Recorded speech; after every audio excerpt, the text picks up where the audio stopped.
कि जाने क्या यही है रहती है ये आँखें मुझ में, राख के ढेर में शोला है ना चिंगारी, जिंदगी भर नहीं भूलेंगी वो बरसात की रात। या प्यारे पास हमारे काहे घबराए, काहे घबराए। 1000 दफे नकल करने के बाद भी हम रफ़ी साहब की वो वादा नहीं ला। साहब ने कही छोड़िए रफ़ी साहब, आप जज्बाती हो रहे हैं, छोड़िए उनकी बात है। खैर आप प्रैक्टिस कीजिए। और ये गज़ल तो उनके सामने एक गज़ल रखी गई, वो ख्वाबों की रात आई शर्मा के झुकी। उसके लिए ये बात कहना है कि हकीकत पे पर्दे है, हकीकत पे पर्दे है, बातिल पे रौनक।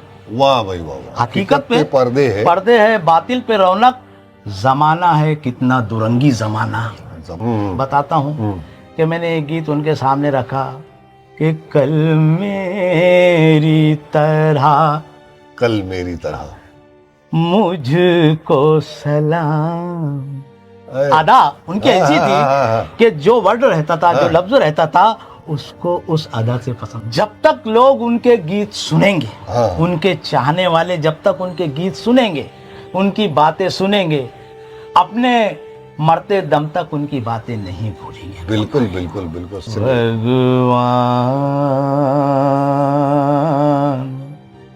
भगवान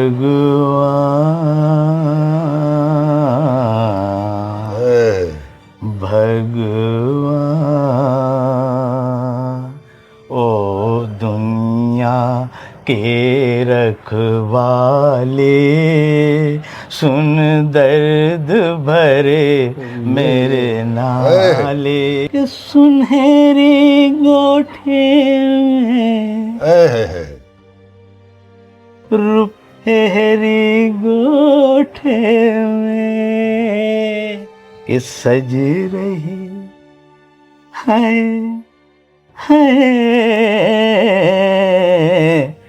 सज रही। कलाकार जब आई बंठन की तो इन्होंने अपने होश खोया, रफ़ी साहब की आवाज को अपने जिस्म में डाल के उस अदाकारा के सामने पेश किए कि मैं खुश नसीब हूँ कि तुझे मैंने पा लिया, मैं खुश नसीब हूँ कि तुझे मैंने पा लिया, तूने करम किया मुझे अपना बना लिया, ऐसे मिले हैं हम के बिछड़ना मुहाल है। क्या बात जाने। रफ़ी साहब के जन्मदिन के मौके पर हम आपके सामने कुछ बातें शेयर करना चाहते हैं उनके बारे में, जो इतनी बड़ी हस्ती। उनके बारे में मैं तो इतना कहूँगा अकरम भाई के गज़ल उसने छेड़ी, गज़ल उसने छेड़ी, मुझे साज देना जरा उम्र रफ्ता को आवाज देना। तो मैं रफ़ी साहब के नजर कर रहा हूँ उनके लिए कि अल्लाह उनको जन्नतुल फिरदौस में आला से आला मकाम अता करे, क्योंकि वो हस्ती बड़ी नेक थी। और उनके बारे में जितना भी मैंने सुना हूँ, बिल्कुल मैं आपके सामने अकरम भाई से गुफ्तगू करते हुए आपके सामने पेश करूँगा। बिल्कुल। कुछ रफ़ी साहब के, आप तो गीत वगैरह गज़लें गाते हैं, मैं नहीं गा पाता क्योंकि मेरे पास आवाज़ नहीं है। ठीक है। मैंने आपको बारहा सुना कि आपने गज़लें गाई और रफ़ी साहब की जो अदाएं निकालने की आपने कोशिश की, आपने वो भी गाया था जिंदगी भर नहीं भूलेगी वो बरसात की रात। तो रफ़ी साहब में ऐसा क्या था जो कितनी भी कोशिश करते हैं तो क्या बात है वो चीज़ नहीं निकलता। अकरम भाई मैं उस जमाने की बात कर रहा हूँ जब मेरे वालिद मोहतरम जिंदा थे।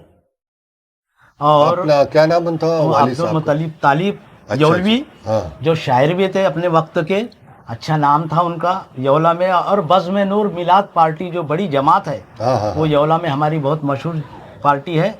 उस वक्त तो हम 2 भाई थे, अबरार और अख्तर, मुझसे छोटा अबरार था। हम बैठते थे तो रफ़ी, मुझे शौक़ था उस वक्त तो मैं, अकरम भाई ऐसा था कि उस ज़माने में नया नया ज़री काम निकला था। अच्छा अच्छा।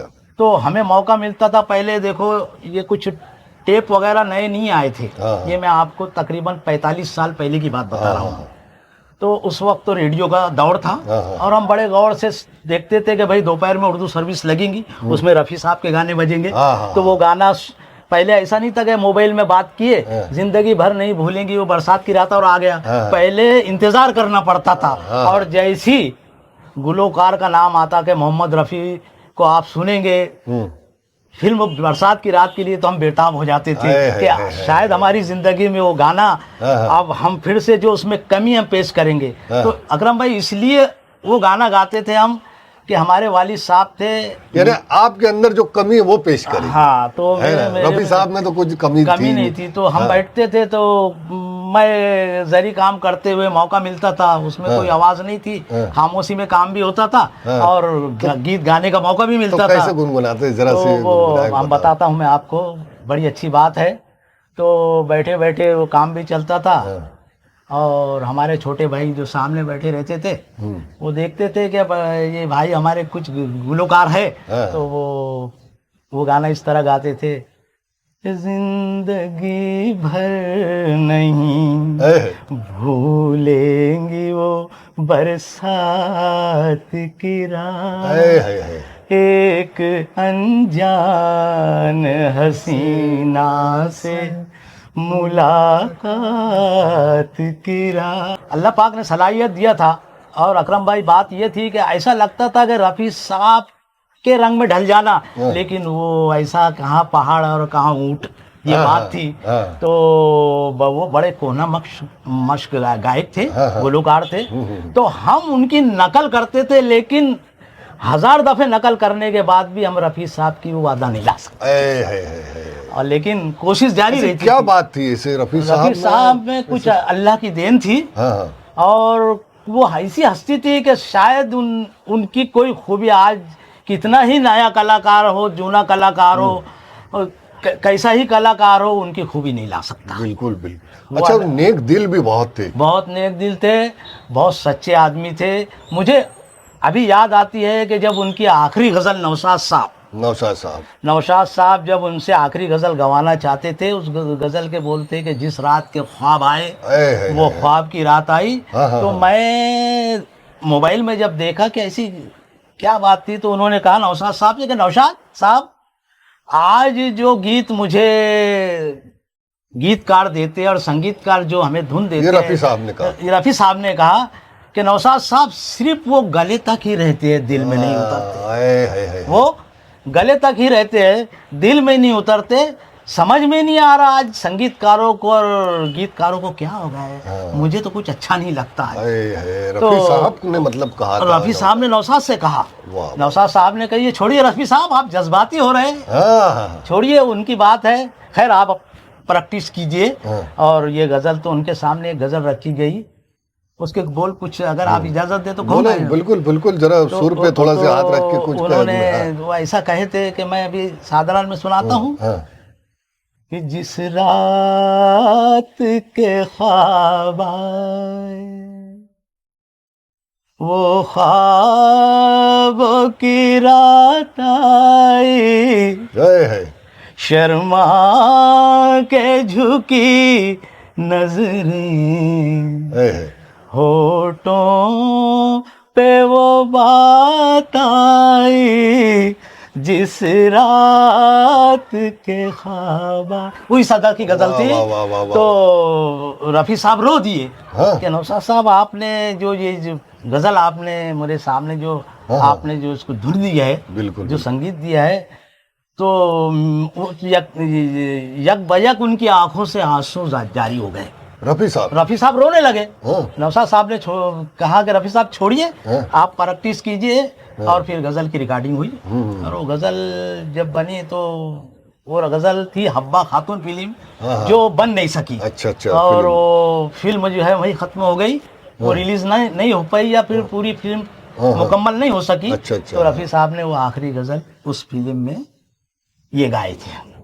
यानी मैं तो ये समझता हूँ कि रफ़ी साहब ने सबके लिए गाए, सबके लिए गाए। लगता था कि जानी वाकर के ऊपर रफ़ी साहब की आवाज़ फिट बैठती थी तो ऐसा लगता था रफ़ी साहब नहीं गा रहे, जानी वाकर गा रहे। वो धर्म पाजी गा रहे तो ऐसा लगता धर्म पाजी गा रहे हैं, बिल्कुल है ना। बिल्कुल। लेकिन ये गजल आपने जो सुनाई हाँ। तो मुझे लगता है रफ़ी साहब ने अपने लिए गाए, अपने लिए गाए। अपनी आवाज वो उन्होंने कहे नौशाद साहब से कि ये चीज जो गले के नीचे मुझे नहीं उतरती थी, हाँ। तो आज ऐसा हो गया कि वो गले के नीचे नहीं उतरी, मेरे दिल में उतर गई। वाह वाह वाह वाह। और मेरे सारे तन बदन में सा गई वो गजल।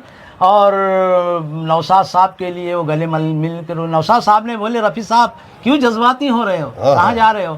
तो बोले ठीक है, मैं अब इजाज़त चाहूँगा, मेरी जो दिली आरज़ू थी पूरी। अच्छा, मैं सुना पैसा भी नहीं लिया और चले गए। हाँ, तो फिर उसमें ऐसी बात हुई अकरम भाई के, वो नौशाद साहब कहने लगे रफ़ी साहब रुकिए, आपका मुआवजा है जो गज़ल का वो ले लीजिए। तो उन्होंने कहा नहीं मैं इस गज़ल के अब पैसे नहीं दूंगा।